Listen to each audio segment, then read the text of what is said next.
안녕하세요. 11월 첫째 주 열매 나눔 시간에 함께 해주셔서 감사합니다.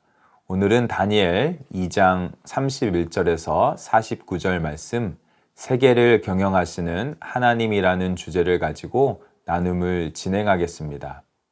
11월의 주제는 하나님의 세계 통치입니다.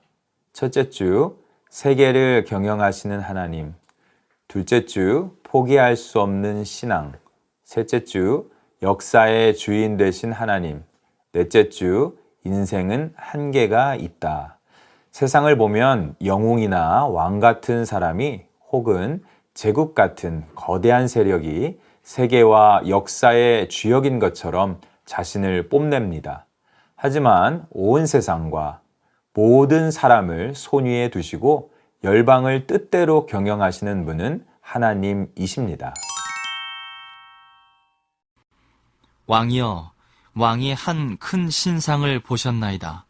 그 신상이 왕의 앞에 섰는데 크고 광채가 매우 찬란하며 그 모양이 심히 두려우니 그 우상의 머리는 순금이요 가슴과 두 팔은 은이요 배와 넓적다리는 노시요 그 종아리는 쇠요 그 발은 얼마는 쇠요 얼마는 진흙이었나이다.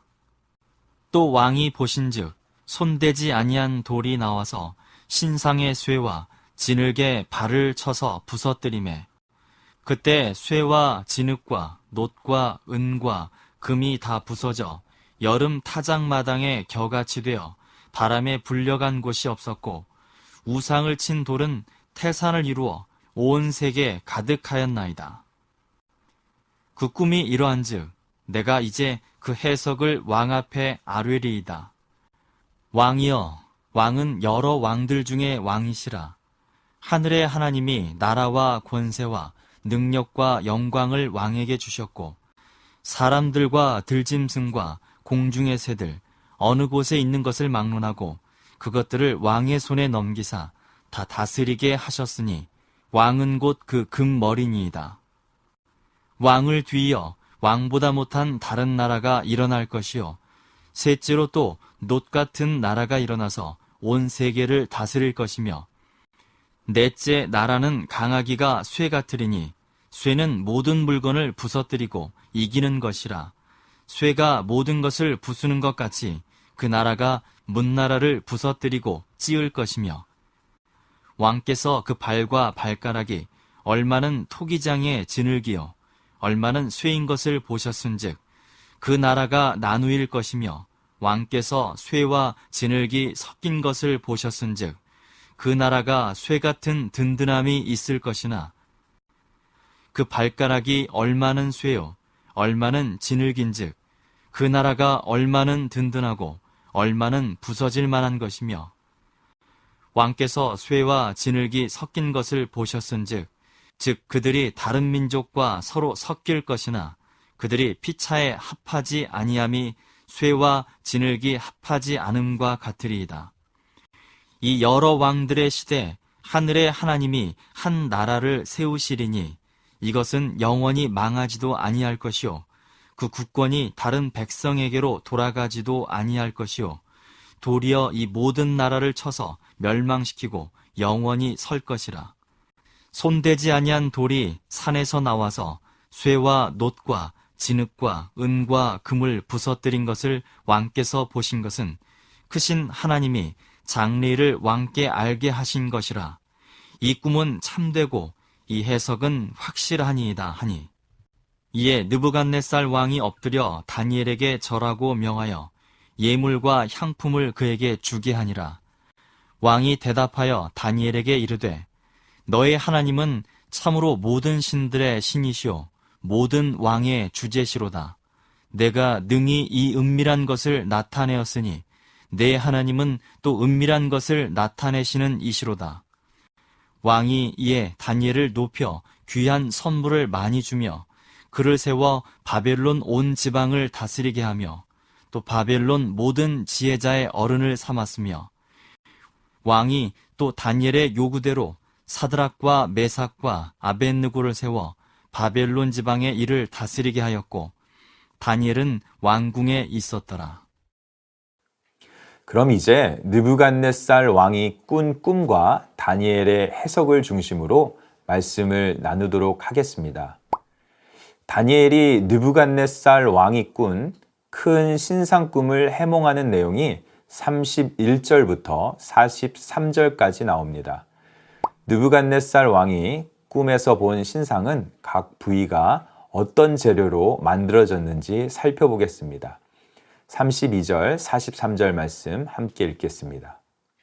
그 우상의 머리는 순금이요, 가슴과 두 팔은 은이요, 배와 넓적 다리는 노시요, 그 종아리는 쇠요, 그 발은 얼마는 쇠요, 얼마는 진흙이었나이다. 왕께서 쇠와 진흙이 섞인 것을 보셨은즉 그들이 다른 민족과 서로 섞일 것이나 그들이 피차에 합하지 아니함이 쇠와 진흙이 합하지 않음과 같으리이다. 느부갓네살이 본 신상의 모습은 사람 모양의 우상이었습니다. 이는 마지막에 신상을 부수는 사람의 손이 닿지 않는 돌과는 완벽히 대조되는 형태였습니다. 신상의 주된 네 재료 가운데 금과 은은 화려함을 상징하는 귀금속이고 놋과 철은 기물과 무기를 만드는 금속입니다. 이러한 재료에는 번영과 힘을 갈망하는 인간의 욕망이 잘 녹아 있습니다. 인간이 이룬 번영과 힘의 결정체가 제국이라는 측면에서 신상이 네 제국의 시대를 상징하게 된 것은 매우 적절합니다. 그럼 신상의 금머리는 누구를 나타내는지 37절과 38절 말씀을 통해서 한번 알아보도록 하겠습니다. 왕이여, 왕은 여러 왕들 중에 왕이시라. 하늘의 하나님이 나라와 권세와 능력과 영광을 왕에게 주셨고 사람들과 들짐승과 공중의 새들 어느 곳에 있는 것을 막론하고 그것들을 왕의 손에 넘기사 다 다스리게 하셨으니 왕은 곧 그 금머리니이다. 느부갓네살 왕은 그의 부왕과 함께 당시 최대 강국이었던 아수르를 굴복시켰고 애굽의 바로 느고를 맞아 갈그미스 전투에서 승리함으로 고대 근동의 패권을 쥐게 된 강력한 군주였습니다. 그는 세계 7대 불가사의로 꼽히는 바벨론의 공중정원을 만든 인물이기도 합니다. 그의 시기에 바벨론은 화려하고 융성한 문화를 꽃피웠습니다. 강력한 힘과 화려한 문화로 전성기를 구가하던 바벨론과 느부갓네살 왕은 가히 금으로 상징되기에 충분했습니다. 계속해서 신상의 다른 부위는 무엇을 가리키는지 살펴보도록 하겠습니다. 39절과 40절 말씀입니다. 왕을 뒤이어 왕보다 못한 다른 나라가 일어날 것이요 셋째로 또 놋 같은 나라가 일어나서 온 세계를 다스릴 것이며 넷째 나라는 강하기가 쇠 같으리니 쇠는 모든 물건을 부서뜨리고 이기는 것이라. 쇠가 모든 것을 부수는 것 같이 그 나라가 뭇 나라를 부서뜨리고 찌을 것이며. 금머리인 바벨론에 이어 등장한 그보다 못한 다른 나라는 은으로 된 가슴과 팔로 상징됩니다. 이 나라는 메데 바사 왕국, 즉 페르시아 제국입니다. 페르시아 제국 아케메네스 왕조의 창건자인 고레스는 바벨론 제국을 정복하고 유대인들에게 본토 귀환 칙령을 내렸습니다. 놋으로 된 배와 넓적 다리의 나라는 알렉산더 대왕의 헬라 제국입니다. 마지막으로 철로 된 다리, 철과 진흙이 섞인 발은 강력한 통치로 천년의 제국을 이루었던 로마를 뜻합니다. 이제까지의 말씀을 생각해 보면서 이제 이 영상을 다 보신 후에는 이런 나눔을 오이코스 안에서 가져보시면 좋겠습니다. 먼저 바벨론 왕국의 몰락에 대한 예언은 바벨론 왕 앞에서 전하기엔 부끄러운 내용이었지만 다니엘은 하나님의 뜻을 그대로 전했습니다. 나는 하나님의 말씀을 가감없이 믿고 그대로 전하고 있습니까? 하나님의 말씀을 그대로 믿고 전하는데 가장 걸림돌이 되는 것은 무엇인지 오이코스 가족들과 함께 나누어 보면 좋겠습니다. 다시 본문의 내용으로 돌아와서 그 내용을 살펴보면 다니엘은 해몽을 통해 하나님이 세우실 영원한 하나님 나라를 예언합니다. 다니엘 2장 44절에서 49절까지의 말씀입니다. 이 여러 왕들의 시대에 하늘의 하나님이 한 나라를 세우시리니 이것은 영원히 망하지도 아니할 것이요 그 국권이 다른 백성에게로 돌아가지도 아니할 것이요 도리어 이 모든 나라를 쳐서 멸망시키고 영원히 설 것이라. 되지 아니한 돌이 산에서 나와서 쇠와 놋과 진흙과 은과 금을 부서뜨린 것을 왕께서 보신 것은 크신 하나님이 장래일을 왕께 알게 하신 것이라. 이 꿈은 참되고 이 해석은 확실하니이다 하니 이에 느부갓네살 왕이 엎드려 다니엘에게 절하고 명하여 예물과 향품을 그에게 주게 하니라. 왕이 대답하여 다니엘에게 이르되 너희 하나님은 참으로 모든 신들의 신이시요 모든 왕의 주제시로다. 내가 능히 이 은밀한 것을 나타내었으니 내 하나님은 또 은밀한 것을 나타내시는 이시로다.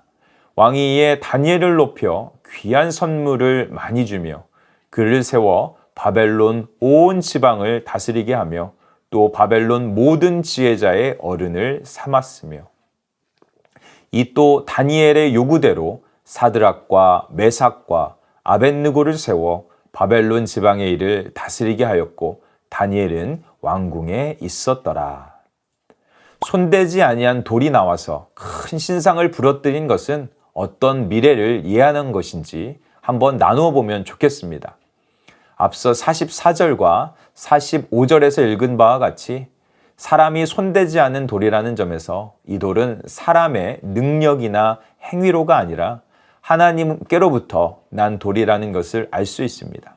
이는 사람의 손으로 세운 내 제국 곧 큰 신상과는 완전히 대척점에 서 있습니다. 이 예언대로 하나님의 아들이신 그리스도는 사람들의 버린 돌로서 하나님이 세우시는 집의 머릿돌이 되셨고 만왕의 왕으로서 국경과 인정을 초월하는 하나님 나라, 하나님의 교회를 세우셨습니다. 그 나라는 온 세계에 충만하며 영원히 존재할 나라입니다. 자, 그러면 이제 다니엘의 해몽을 들은 느부갓네살 왕은 하나님을 어떤 분이라고 고백하는지 알아보도록 하겠습니다. 다니엘 2장 47절 말씀입니다. 왕이 대답하여 다니엘에게 이르되 너희 하나님은 참으로 모든 신들의 신이시요 모든 왕의 주제시로다. 내가 능히 이 은밀한 것을 나타내었으니 내 하나님은 또 은밀한 것을 나타내시는 이시로다. 느부갓네살은 자신이 꾼 꿈의 내용을 입 밖으로 내지 않았습니다. 그런데도 다니엘의 입을 통해 그 꿈이 정확하게 묘사되었기에 그는 다니엘의 해몽이 신적 계시에 의한 것임을 인정할 수밖에 없었습니다. 다니엘은 해몽을 시작하기 전에 이 모든 것이 자신의 지혜가 아니라 오직 하나님께서 알게 하신 것임 뿐임을 분명히 했습니다. 하나님의 종은 하나님의 말씀을 통해 자신의 영광을 꾀해서는 안 됩니다. 오직 종은 그 말씀을 가감없이 전하고 행하는 자라야 할 것입니다. 자, 이제 마지막으로 느부갓네살 왕은 다니엘과 세 친구들을 어떻게 대하는지 좀 더 살펴보겠습니다. 48절과 49절의 말씀입니다.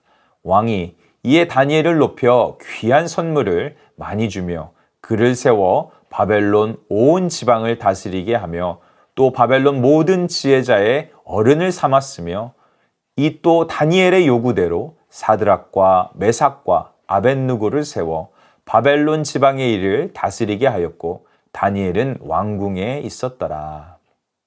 하나님께서는 예레미야 선지자를 통해 바벨론의 침공과 유다의 멸망을 예고하셨습니다. 하지만 그 가운데에서도 백성들을 지키시고 번성케 하실 것을 약속하셨을 뿐만 아니라 이스라엘 백성이 기도할 때 바벨론 나라와 그곳 모든 백성의 삶이 평안할 것이라고 약속하셨습니다. 하나님은 약속대로 다니엘의 기도를 통해 왕의 진노를 잠재우고 바벨론의 모든 지혜자의 생명을 건지심으로 왕국과 자기 백성을 평안하게 하셨습니다. 이제 오이코스 안에서 다음의 나눔들을 하면 좋겠습니다. 제국의 운명을 결정하시는 분은 하나님이시고 모든 나라 위에 영원한 나라를 세우시는 분도 하나님이십니다. 결국 하나님이 온 세상을 통치하십니다. 이 사실을 아는 사람과 모르는 사람의 삶이 어떻게 다른지 서로 나누어 보면 좋겠습니다. 이제 마지막 세 번째 나눔은 다니엘로 인해 느부갓네살 왕은 하나님을 찬양하게 되었습니다. 누군가 나로 인해 하나님을 경험하고 믿게 된 적이 있습니까? 하나님을 모르던 사람들이 하나님을 인정하고 찬양하게 하려면 우리는 어떤 모습을 보여주어야 하는지 서로의 생각과 경험을 나누어 보는 시간을 갖도록 하겠습니다. 오늘은 다니엘 2장 31절에서 49절 말씀을 중심으로 살펴보았습니다. 세상에 왕이 많지만 실제적으로 온 세상을 다스리고 경영하시는 분은 오직 하나님임을 느부갓네살 왕의 꿈과 다니엘의 해석을 통해서 깨닫게 되었습니다. 온 세상을 다스리는 하나님을 신뢰하고 살아계신 하나님을 증거하여 많은 영혼들이 하나님을 찬양하기 위하여 나와 우리의 공동체가 어떠한 삶을 살아야 할지 서로의 마음과 풍성한 은혜를 나누는 시간 되시기를 바랍니다. 감사합니다. 축복합니다.